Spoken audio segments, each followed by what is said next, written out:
Hello, this is Ralph Brandt from the Fireside. I'm going to throw up an introduction to one of my books called Denise. It's actually part of a series of 4 books: Denise, Sandra, Jan, and Karen. They're 4 people who see hardship and rise above it. I'm going to read a couple of paragraphs, starting with one paragraph or two from the introduction, and then begin the book. Denise is a story about an actress who experiences fantastic success for a few years and then falls victim to the Hollywood party circuit. An alcohol abuser since 13, booze takes over her life and now is destroying her body and her career. This is not unusual. Substance abuse has wrecked many careers and caused many deaths through overdose, accidents, and abuse of the body. The businessmen who run the studios are frequently all too helpful as enablers in this process. To keep the performer happy, which is the real euphemism for keep the money coming in, they are willing to take steps that are destructive in the long term and in many cases are just plain illegal. But let me be frank, American businesses are not all like this. There are men and women in all American businesses for whom profit is not the only bottom line. I have worked for 3 multinational businesses, and although the bottom line was important, there were some safeguards to help somebody to avoid that kind of a problem in all 3 of them. What happens to Denise would not have been tolerated by these 3 companies. Person would get help or be looking for another job. Only once have I seen it lead to a firing, and that person repeatedly refused help, even after arms were twisted to get them to accept help. The people in business will work hard to get the person to accept help. The business would not pay off tickets or get doctors to prescribe drugs beyond medical necessity. The problem in Denise is the business view of money. In Hollywood, much of the entertainment industry is not only a means, it is also the end. There is so much of it floating around that significant sums can be easily diverted without accountability. Worse than that, so much can be lost if a performer is offline for a day, a week, or a month that they will pay for crimes rather than get the person help. The real money in Hollywood depends on a very few.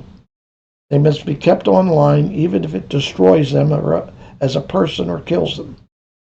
It is like the frontline platoon in a war. A few may have to die for the whole. A critical element must keep being used, and that is the proper term, even if it destroys or ultimately kills them. Killing the chicken that lays the golden egg is fine if it lays enough golden eggs before its death. The string of bodies includes Elvis Presley, Marilyn Monroe, Whitney Houston, and Michael Jackson. The list of broken lives is long. But if we examine, the bottom line is not really the money that is the problem, it is the greed, the lack of integrity, the lack of doing what is right, that the people at the top are not restrained that causes the problem. Money is a narcotic that drives these men who run the studios like heroin and cocaine drive the addict, and like the addict who will steal and kill to get a fix, these men will destroy lives to make money. They do not use a knife or a gun, but they kill. The Bible says the love of money is the root of all evil. I do not think it has been said better, no matter if it is the street kid who steals to support a habit or the executive who is willing to destroy lives to make more of it. When you meet Denise, you'll probably have varying emotions. I have known people close up like Denise, and I've seen those mood swings in someone who is dealing with an addiction to the acceptable drug of choice, alcohol. She can be caring when sober and a real bitch when hungover or needing a fix. She can be Dr. Jekyll or Mr. Hyde. Let's move to the first chapter. Success in Hollywood. As Denise Shore experienced her first moments of consciousness, she became aware of an intense pounding in her head. It was a familiar way of waking up. It had become a rare day that she did not wake up this way. She was hungover again from a night of hard drinking, the fourth time in 5 days. It had become a rare day that she did not wake up this way. She was hungover again from a night of hard drinking. Her head felt like it would explode. She rolled her face into the pillow and tried to go back to the fog of sleep where the pain would stop. Even this small movement made her nearly sick to her stomach. For a while she tried to go back to sleep without success. As she became more lucid, she realized that her bladder was also protesting its current overfilled condition. Her eyes focused on the clock. It said 11:26. She remembered the car clock. It said 3:48 when she pulled into the garage. She could not remember the 3-mile drive home. Her head hurt so bad she didn't want to get up, so she tried to ignore the bladder discomfort, but it became obvious that she could no longer do so. She rolled to the edge of the bed and tried to sit. When her head came up, her stomach protested the action. She lay back, slid off the bed, and crawled to the bathroom, emptied the trash can on the floor, and slid up on the commode. She had done this quite frequently in the last few months. Urine and vomit came out of her almost immediately. 2 minutes later, she was back on the floor, her head pounding and too exhausted to move. But at least now her stomach and bladder weren't protesting. She pulled a towel off the rack, rolled it under her head, and fell asleep on the bathroom floor. Skipping ahead, Denise put the tea kettle on the burner and turned it on. She found one clean cup and a tea bag and washed off a spoon from the collection in the sink. The kitchen was a disaster, created by someone snacking in it without anyone picking up. But Denise had never picked up her messes, till she came to Hollywood to fill a minor part in School Days just before she turned 17. Her mother had picked up after her. In her first year in Hollywood, she made a little over $100,000. She lived modestly with 2 other cast members in a condo. All 3 were in their first TV program. I'm going to quickly say that Denise suddenly became the star of the show, was making millions, and then things happen. Denise falls from favor. At the end of the 5th year, the studio had its fill of her. Her fights and drinking on the set, late arrivals, hangovers, and missed days were no longer tolerable. They offered Jan, that was the other gal, $3.25 million, and she signed. They made no offer to Denise. With the increased costs, the show might not attract enough revenue to survive with her. Several of the sponsors were getting antsy about her antics, including some very bad appearances on talk shows. They were getting feedback that the parents of teens were concerned about her drinking, and wild appearances on talk shows were bad examples. They could translate into ratings crash and sponsor pullout. They were sure they could replace the sponsors, but the dollars would be less. The decision to get rid of Denise was pretty cast in stone. The producers had one problem. The taping of the 5th season was already complete. They would have to pay her for 2 episodes to write her out of the script. She was approached. It was all season or nothing. And now she wanted $10 million for the season. That was not remotely in the budget. The writers were called together. How could they write her out without her appearing? One of the writers remembered a 2-year-old episode where Denise's character found a lump in her breast in a health class that was teaching breast self-exam. In the episode, it was biopsied and found to be benign. The show won good feedback from groups of older women who had previously not watched the show, and some became regulars. Part of this was due to the good press from the women's health groups. The show had done a good job of promoting regular self-breast exams and showing the value of prompt treatment in a proper light. The writers toyed with playing off that episode and decided that anything they did would not be responsible. A finding that the biopsy was wrong and then having her die of breast cancer within 3 months would just be plain wrong. They knew it would rankle some of the viewers. Socially, it was not responsible because it might turn women against doing exams and taking prompt life-saving action. It was discussed with the recently hired executive producer, herself a breast cancer survivor. She agreed this was not a socially responsible solution. She would not approve such a reckless venture. She looked at the writers and shook her head. I'm glad you're looking for alternatives, and I appreciate your efforts. We just can't use this one, and if I'm hearing you right, you're very uncomfortable with it. I'm glad you are. I would sooner sign her for $10 million and do 2 episodes where she goes off to college than this. I would sooner spend the money than harm women who need that help the most. There has to be a better way. Please find it. I will offer a bonus of $10,000 to each if you come up with it. I am pissed off enough with her that I put what amounts to a $40,000 bounty on her head if you can find a way to write her out. Actually, let's double the bounty. Write her out without having to pay her 1 cent, and it's worth $20,000 to each of you. 2 years before, a young woman was added to the team of writers at the start of the season to help make the dialogue more contemporary. The old team of 3 who had been with the show since its inception at first found it hard to accept the newcomer. All 3 were seasoned writers and resented the idea that they might need help. It was pretty much ego. Corey was just out of college and about the age of their own children. One thing helped it make it work. She was consistent in showing respect for the other writers, and when the first 2 weeks' ratings were up significantly and the comments from viewers included that the dialogues were more real, she was immediately accepted as part of the team. She was easily earning her keep. She considered it fantastic to see her name as one of the writers, albeit the last one on the list, but listed with 3 greats. Entertainment ranks speculated that the show's freshness was due to her presence. It was humbling and nice to see.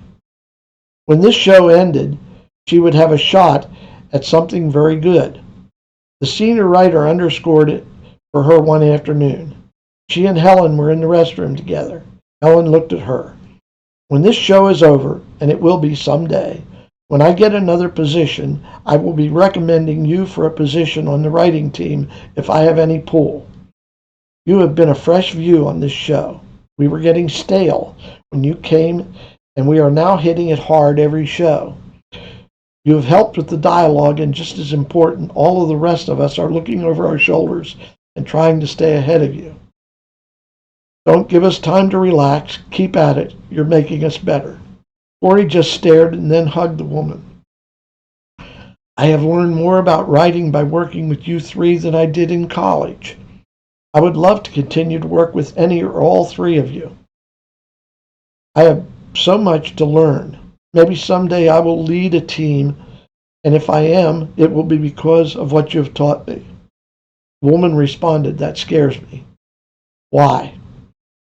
Give you a couple more years, put you on the lead of a team that has a good storyline, and I would not want to be facing your show on the same time slot. Corey laughed. I would not want to be in that competition. You are good, but it would push both of us to be better. When the executive producer rejected the idea of using the incorrect, Corey, the daughter of a breast cancer survivor, heaved a sigh of relief. I'm just the junior one here, and I didn't want to say anything, but thanks for not taking that idea.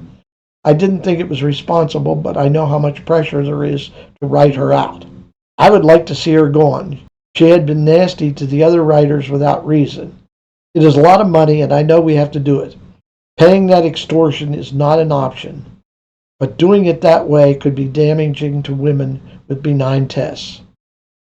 My one cousin just lost a breast 4 years ago, but she is cancer-free and alive. My mom had her vasectomy when I was 11. As bitchy as Denise is, I would like to kill her myself, but that isn't the way. Let's think about a way. The group laughed. Each of them had seen Denise's tantrums. Corey laughed. There are days I would consider running over her in the parking lot with my car. Maybe we have her killed by a drunk driver. That would be poetic justice. Denise killed by a drunk. Denise had given the other writers as much trouble as her fellow cast members, and all knew about her drinking. Everyone looked at Corey. This was a socially acceptable way for her to die. But would it work? A light came on, a smile came on her face, and Corey responded. Try this. Maybe it doesn't make sense. If it doesn't, we can put it in the trash can. It was a phrase she frequently used. Often the others said in awe when they heard her idea. I lost a close friend in high school. She left school one Thursday night and never came back. She was hit head on by a drunk coming home from work at Hardee's. She was trapped but lived long enough for the paramedics to get her out of the car. Her dad got there while they were getting her out. He talked to her while she was being extracted. She died at the hospital. The drunk and his passenger died too. Another writer piped up, that would be perfect. The third spoke up. That would be fine, but she doesn't have a job. How do we get her into the car? She could be coming home from shopping or a party. Corey's face lit up. Do we have anybody else who's not signing? Maybe we can get rid of them at the same time. They could run off the road and hit a tree. That would be more acceptable than killing somebody else. Helen responded, I like that. Harold, the senior writer, responded, I heard yesterday that Jeff is asking for a lot of money. They may want to write him out with Denise. They could be together in the car. They sometimes party together. They called the executive producer with the idea. She liked the idea if it was portrayed right, but they had to be socially responsible. They would start the writing of the first episode with her being killed, but they must never see her on screen in a way that a double could not cover. They were to leave Jeff out. By the evening, the call came down. Write out Jeff, too. He had been given an opportunity to sign now at the studio offer or be terminated. He was given 24 hours to consider. If he did not, he too would be written out. He refused to sign at the studio price. School Days without Denise. The show aired in its premiere slot for the new season and was probably the most watched episode of the series. Jan and many others put out their best appearances ever, and it looked like every viewer stayed. Some thought the absence of Denise and the end of the continual wrangling on the set helped many of the actors and actresses work better. Bev was paid to return for flashbacks in the show and one a year later. Each was paid $100,000. She laughed as she told her husband she had worked a whole first year for that, and now she got that for less than 1 week. The show had higher ratings in year 6 than any other year. The fear that Denise was the basis for the ratings faded. Nobody in the cast or staff expected the level of media and public reaction to the write-out. To avoid using Denise, they looked for a young woman of about the same build and facial features. When she saw the script, Jan suggested her cousin Amy, and she was selected. They dyed her blonde hair to match Denise and did some makeup to make her look a little more like Denise. She only appeared at a distance when exiting the dance and the very dramatic vehicle extraction and ER scenes. The accident was staged to be within 2 miles of her home, and several of her friends saw her in the car and called her home. She and Jeff met at the party. Both were drunk. She drove home, lost control of the car, ran into a tree at high speed. Neither was wearing a seatbelt. There was no scene she appeared in before the bloody one at the accident except coming out of the dance, staggering to the car, and getting in. The camera shots were done at a distance. There were no close-ups till the accident scene. Amy and the guy who replaced Jeff were both good. They helped each other stagger to the car, and the camera covered it peeling out. She laughed when she saw the scene. Neither Amy or Danny drank, but they played the scene like it was expert drunks. She later learned they got some video of Denise and Jeff when they were drunk and spent some time watching it together. Corey suggested real paramedics, firemen, and equipment be used in the extraction scene, and it was awesome. When one of the firemen was told to wait until they get a better camera angle, he responded, "We can't wait for that. We have to get this girl out of here. She's really in bad shape. We're going to lose her if we don't move." Amy got a mere 30,000 for the episode, as did Danny. She laughed when she took the part that nobody would ever see her or know if she could really act. After all, she was not really playing the character. She was playing Denise, and everyone in the profession saw that. She didn't realize because she was playing Denise's character, she would get her name fourth in the credits. Danny was fifth, and more important, prominently in the media coverage of the show. After all, the extraction scene was the key one in the show, and they were the stars of that scene. With the fake blood, the extraction, the medical equipment in the ER, it was impossible to tell it was not Denise. And the few words she spoke while being extracted and dying even sounded like Denise. The professionals who saw it saw something in Amy that they liked. All the big parts for the year were taken by the time the show aired, but she did bit parts in 10 other shows during the year, including 3 episodes in one very popular drama, and got good monetary returns and reviews for each of them. Danny had a similar year. With this, I'll end the reading of Denise, but with one comment. Denise 1.0 was bad. With some time with 3 women who knew how to help her beat the booze, she became Denise 2.0, who was quite different. By the way, Denise is seen all through the other 3 books, and so are the other characters that I talk about. This is Ralph Brandt from The Fireside.